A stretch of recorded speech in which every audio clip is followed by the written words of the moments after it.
అలాగే మీ అందరికీ ప్రత్యేకమైన వందనాలు. మన వీడియో ప్రతి ఒక్కరు వచ్చినందుకు మీ అందరికీ ప్రత్యేకమైన వందనాలు. ఎందుకంటే నేను ఇక్కడ ఎవరి బంధువులకి ఎందుకంటే చెప్పలేదంటే వారికంటే నాకు మీరే బంధువులు అనుకొని మీకు చెప్పాను. ఎందుకంటే బంధువులు వస్తారు, ఇంకా కొంచెం చేసి వెళ్ళిపోతాం, దానివల్ల ఏం ప్రయోజనం లేదు. కానీ మీరు వచ్చేటప్పుడు మీరు ఎందుకు వస్తారు ఇక్కడికి? నా కుటుంబం కోసం ప్రార్థన చేశారు. ఆ ప్రార్థన వల్ల ఎవరికి లాభం? నాకే కదా. కాబట్టి మీ అందరికీ నేను ముఖ్యంగా మీ అందరికీ చెప్పాను. కాబట్టి నా మనకి ప్రతి ఒక్కరికి వచ్చారు, అందరి బట్టి మీకు అందరికీ ప్రత్యేకంగా ఉన్నారు. ఎందుకంటే మీరే నా కుటుంబం కాబట్టి మీకు ప్రత్యేకంగా మీకు చెప్పాల్సి. ఎందుకంటే మీరు మా కుటుంబం కోసం ప్రార్థన చేసినప్పుడు నా కుమారుడికి, నాకు, అలాగే నాతో తల్లిదండ్రులకి, ప్రతి ఒక్కరికి మీ యొక్క ఆశీర్వాదం నాకు ఈ యొక్క దినాన వచ్చినట్లయితే అది ఎంతో నాకు ఆశీర్వాదం.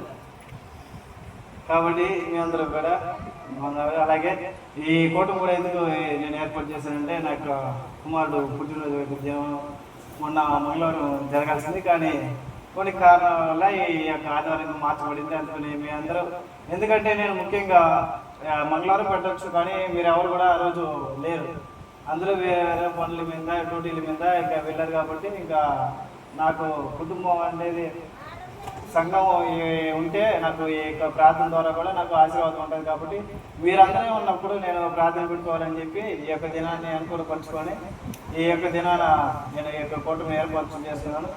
అలాగే మీ అందరికీ నేను మనం చేసింది ఒకటే, నేను నా యొక్క కుటుంబం, నాకంటే వేరే ప్రత్యేకమైన కోరికలు అయితే ఏమీ లేవు.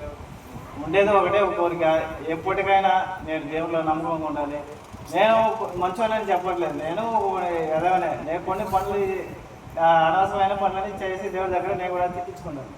అలాగే చెప్పి అలాగే అదే విధిలో ఉండకుండా ఎప్పటికైనా దేవుడికి బాగా బలనమ్మకమైన మంచి దాసుడు అనే యొక్క పేరు నాకు దేవుడి ద్వారా వచ్చినట్లయితే, ఆ యొక్క సాక్ష్యం అనేది, ఆ యొక్క గొప్ప పేరు దేవుడి దగ్గర నుంచి నేను దేవుడి దగ్గర నుంచి తీసుకున్నట్లయితే ఆ పేరు చాలు. ఆ పేరు కోసం నేను ప్రయాసపడేది. ఎందుకంటే దేవుడు ఎంతో ఈ లోకం అనే మురుకులో జీవిస్తున్నాను.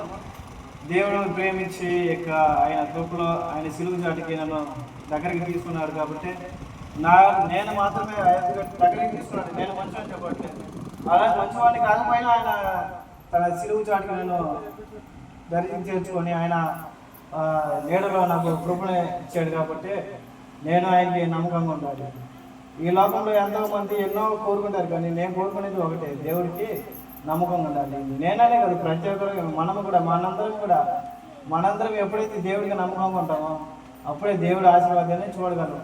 మనం ఎప్పుడు ఈరోజు నేను మీతో మాట్లాడుతున్నాను, తెల్లారికి నేను ఉంటానో ఉండదో తెలియదు. కాబట్టి మనం ఎప్పుడు వెళ్ళిపోతామో తెలియదు. వెళ్ళిపోయే సమయంలో ఒక్క మాట దేవుడి ద్వారా, వీడు నాకు నమ్మకంగా ఉన్నాడు, ఈమె నాకు నమ్మకంగా ఉంది అనే ఒక్క మాట దేవుడు చెప్తే ఇక చాలని. మనకు అంతకన్నా జీవితంలో ఏది సంపాదించినా కూడా మనకు పేరు అనేది రాదు. ఈ లోకంలో ఎంతమందికి పేరు ప్రఖ్యాతులు ఎన్నో ఉంటాయి, కానీ దేవుడు మనకు పేరు ప్రఖ్యాత ఎవరి దగ్గరికి నుంచి రావాలి? దేవుడి దగ్గర నుంచి రావాలి. ఆ పేరు కోసం అంటే మనం ప్రయాసపడాల్సింది, ఆ పేరు కోసం. కాబట్టి నేను మీకు మనం చేసేది ఏంటంటే, ఈ యొక్క దినాన నా యొక్క కుటుంబం కోసం, అలాగే నా కోసం, మేము ఆ యొక్క కుటుంబం దేవుడిలో బాగా ఎదిగి దేవుడికి నమ్మకంగా ఉండి మా యొక్క చివరి దినం వరకు, మేము చనిపోయే వరకు దేవుడికి నమ్మకంగా ఉండాలని నా కోసం, నా యొక్క కుటుంబం కోసం మీరు అందరూ ప్రార్థించాలని ఈ యొక్క సాక్ష్యాన్ని మీకు అందరికీ వినియోగించుకుంటాం. దేవుడికి కొద్ది మాటలు తీసుకుంటాం.